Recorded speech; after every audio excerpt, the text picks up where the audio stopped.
Something unprecedented just happened in global capital markets. And if you blinked, you missed it. BlackRock, the largest asset manager on planet Earth with $14 trillion under management, just quietly repositioned $2 trillion in capital exposure. That's trillion with AT. And they did it without press releases, without headlines, without any fanfare whatsoever. This wasn't a rumor circulating on financial Twitter. This wasn't speculation from some newsletter trying to scare you into clicking. This was real capital, real positions being systematically relocated across global markets. And the direction of that move tells you everything you need to know about where the next wave of wealth creation is happening. In the next 20 minutes, I'm going to show you exactly what BlackRock is doing, where that $2 trillion is flowing, why this rotation is accelerating right now in early 2026, and most importantly, how you can position yourself to profit from this shift before it becomes obvious to retail investors. Because once this shows up on CNBC and Bloomberg as breaking news, the easy money will already be gone. The institutions will have already positioned, and you'll be buying at the top. Let me start by giving you context on the scale we're dealing with, because most people fundamentally misunderstand what BlackRock actually is. BlackRock isn't a hedge fund making risky bets. BlackRock isn't some investment guru with a hunch. BlackRock manages $14 trillion in assets. $14 trillion. That's larger than the GDP of every country on Earth except the United States and China. To put that in perspective, if the global stock market were a chessboard, BlackRock doesn't just have pieces on the board. They own the board. They're in your 401k. They're in your pension fund. They're in sovereign wealth funds. They're in university endowments. They own pieces of almost every major publicly traded company on Earth. Apple, Microsoft, Amazon, ExxonMobil, JP Morgan. BlackRock is in the top 10 shareholders of virtually every S&P 500 company. So when BlackRock decides to move capital on a massive scale, this isn't speculation. This isn't gambling. This is calculated repositioning based on data most investors will never see. Larry Fink, BlackRock CEO, has access to economic intelligence that costs millions of dollars to compile. He has teams of analysts studying currency flows, demographic shifts, policy changes, and probability models that individual investors simply cannot access. But here's the beautiful part. We don't need their data. We just need to watch their hands. And recently, BlackRock's hands moved $2 trillion out of U.S. market exposure and into emerging and international markets. Let me be very clear about what this means and what it doesn't mean. This does not mean the United States is collapsing tomorrow. This does not mean you should panic sell your entire portfolio and move to Thailand. What it does mean is that the center of gravity for global growth is shifting. Capital flows like water. It always seeks the path of least resistance and greatest return. And right now, for the first time in over a decade, snorts, that path is leading away from U.S. equities and toward international markets. Now, here's what separates institutional investors from retail investors. Timing. Retail investors react to news. We see a headline. We get emotional. We buy or sell based on fear or greed. We are reactive. Institutional investors like BlackRock move before the news is even written. They position based on forward-looking indicators, not backward-looking headlines. And by the time the financial media explains a trend to the general public, that trend is already crowded. The alpha, the excess return, is already gone. So the question isn't, is the US stock market bad? The question is, where's the next phase of growth coming from? And how do I position for it before everyone else figures it out? Let me show you the math that's driving this capital rotation. Because once you see the numbers, the logic becomes undeniable. Last year, 2025, the US dollar declined significantly against a basket of global currencies. When the dollar weakens, your purchasing power drops. Even if your stock portfolio stayed flat in nominal terms, you lost real wealth because those dollars buy less. Now, let's look at how global equity markets performed in 2025. Germany's DAX index returned approximately 22%. Japan's Nikkei returned approximately 26%. The MSCI Emerging Markets Index returned nearly 30%, and the S&P 500 about 16%. Now, 16% is a solid return. Nobody's complaining about positive returns. But when you compare it to the 30% you could have earned in emerging markets, you realize you left 14 percentage points of return on the table. That's the opportunity cost of home country bias. And here's where it gets even more powerful. When the US dollar weakens, foreign investments get a currency tailwind. You make money two ways. From the asset appreciating and from the foreign currency strengthening against the dollar. It's a double return.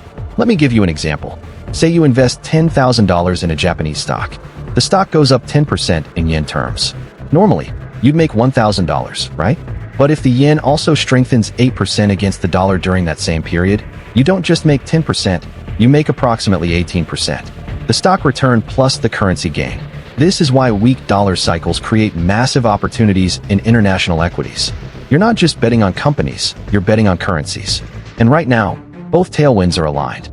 Now, I need to address the elephant in the room because I know what you're thinking. Aren't international markets riskier? Aren't emerging markets unstable? And the answer is it depends on your time horizon. Over short periods, yes, emerging markets can be more volatile. But over long periods, 10, 20, 30 years, the data is clear. Emerging markets have outperformed developed markets because they have the one thing developed. Markets don't growth. The United States, Europe, and Japan have aging populations. Birth rates are below replacement. Workforces are shrinking.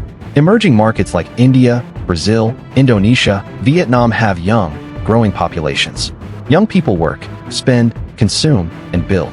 That's economic growth, and capital always flows toward growth. But here's the problem most investors face. You don't know which country to pick. Do you bet on India, China, Brazil, Taiwan? If you pick wrong, you could lose big. That's where the basket approach comes in. Instead of trying to pick the winning country, you buy a diversified fund that owns all of them. And that brings me to the 3 specific ETFs that are capturing this capital rotation right now. ETF number 1, VWO, the Vanguard Emerging Markets. ETF. VWO gives you exposure to the fastest growing economies on Earth. China, India, Taiwan, Brazil, South Korea, and more. Why does this matter right now? Demographics. These countries have young, expanding workforces. The average age in India is 28. In China, it's 38. In the United States, it's 48. Young populations pullers economic growth. Last year, VWO returned approximately 25%. This year, the price action has been choppy and consolidating. But for smart investors, consolidation is good. It's not a bug, it's a feature. Institutions don't chase assets when they're screaming higher. They accumulate during quiet periods when retail investors are bored and looking elsewhere. Buying VWO today is like buying the S&P 500 in 2003. It's not a quick flip. It's long-term exposure to the next generation of economic superpowers. ETF number 2, EWJ, the iShares MSCI Japan ETF. This one surprises people. Japan. Isn't Japan's economy dead? Isn't it the land of the lost decades? If you still think that, you're looking at old data. The new Japan is fundamentally different. Japan has undergone a massive corporate governance reform. Companies are now prioritizing shareholder returns, buying back stock, increasing dividends, improving efficiency. Plus, the yen has been weak, which makes Japanese exports cheaper and more competitive globally. Companies like Toyota, Sony, and Mitsubishi are printing money. Last year, EWJ returned approximately 24%. At one point this year, it was up over 70% year-to-date before pulling back. Is the run over? Maybe. Or maybe this is just a pause before the next leg higher. Here's what I know. Institutions love Japan right now. Stable government, world-class companies, currency tailwind, and a market that's finally focused on profits. ETF number 3, EM, the iShares MCI Emerging Markets ETF. This is the broadest emerging markets fund. It returned 34% last year. Let me say that again, 34%. While the S&P 500 did 16%. This is the tool institutional investors use when they want to make a macro bet on global growth accelerating faster than US growth. They're not betting on just India or just Brazil. They're betting that the entire developing world is going to outpace the United States. And right now, that's a very smart bet. If you believe the next decade belongs to emerging economies, you buy EM and let it compound. Now, I need to address the psychology of this moment, because understanding investor psychology is more important than understanding the fundamentals. When you see headlines about sell-offs, when you see Trump tweeting about Greenland or tariffs, when you see drama at Davos, your instinct is to panic. Your instinct is to sell, preserve capital, and wait for clarity. That instinct will keep you poor. Here's what you need to understand. People panic. Institutions reposition. Money doesn't leave the market during sell-offs. It just changes hands. It moves from weak hands to strong hands. Pullbacks are just the big players moving chips from one table to another. And here's the rule you need to internalize.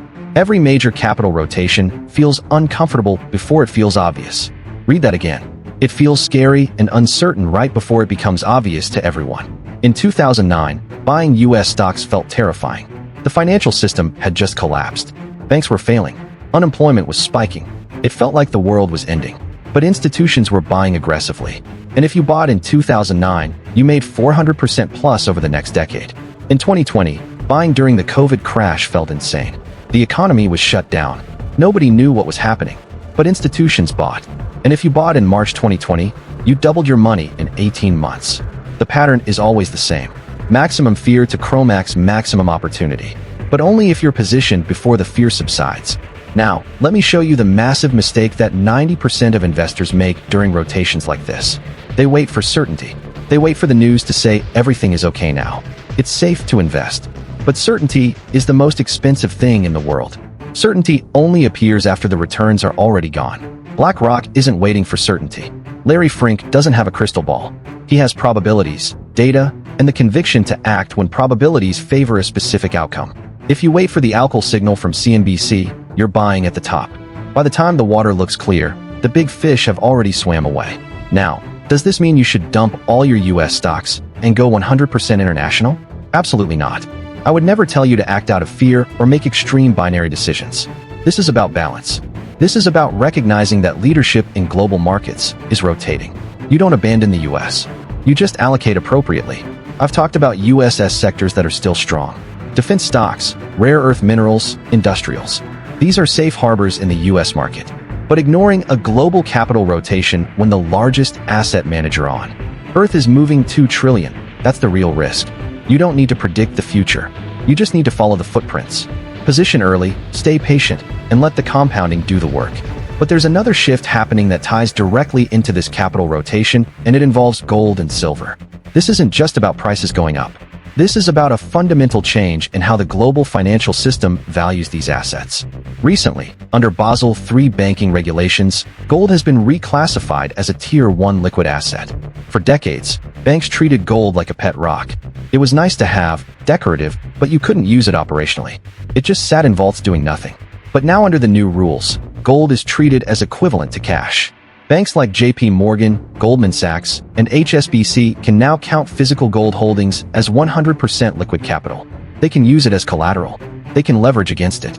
They can use it to meet capital reserve requirements. Suddenly, gold isn't just a safe haven, it's a financial tool. And when the biggest banks in the world realize they can use gold to expand their balance sheets and create more lending capacity, what do?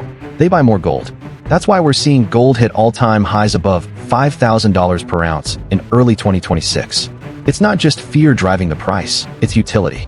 Gold is now part of the core financial infrastructure. And here's what this means for you. BlackRock, the institution that manages your 401k, is positioning for this. Whether you personally own gold bars or not, this regulatory shift impacts the value of your retirement accounts because the institutions managing your money are reallocating based on these new rules. Now, let me show you the panic playbook because understanding this will save you from making emotional mistakes that destroy wealth.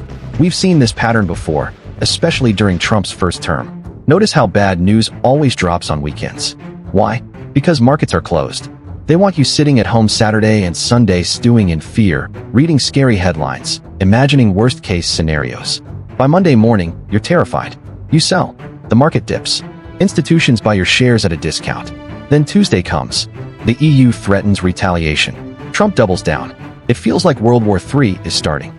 But quietly, by Wednesday or Thursday, you hear rumors. Negotiations are ongoing. Talks are productive. Progress is being made. And what happens? The market rallies. The crisis evaporates. And the institutions that bought your panic-sold shares on Monday are selling them back to you on Friday at a profit. This is a game played entirely on your emotions. And if you know the playbook, you don't have to be the victim. Notice that we're now 3 cycles into this tariff drama, and we still haven't heard specific legal details about implementation. That's not an accident. They're keeping it vague on purpose to maintain uncertainty. Uncertainty creates volatility. Volatility creates opportunity for those who stay calm. Here's what you need to do. Close the app. Seriously, stop checking your portfolio 47 times a day. The constant stimulation, the red flashing numbers, the breaking news alerts, it's all designed to emotionally hijack you. The system wants you panicked, so you make irrational decisions. Wealth is transferred from emotional investors to disciplined investors. That's how the game works. You need to resist the urge to react, settle down, do the research, make a plan, execute the plan, and then walk away. But knowing not to panic is only half the equation. You also need to know exactly what to buy when everyone else is paralyzed by fear.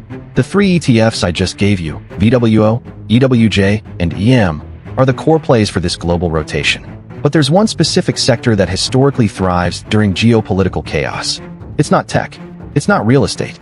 This sector outperforms the S&P 500 by double digits whenever global tensions rise, and institutions are pouring billions into it right now as we speak. I broke down the top 3 stocks in that sector in another video with specific ticker symbols and entry points. The setup is perfect, and the window is closing fast. You need to see it before this opportunity gets crowded. If this analysis showed you a capital rotation you didn't know was happening, subscribe immediately and turn on notifications. BlackRock just moved $2 trillion. The question is whether you move with them or stay stuck in yesterday's winners. The choice is yours.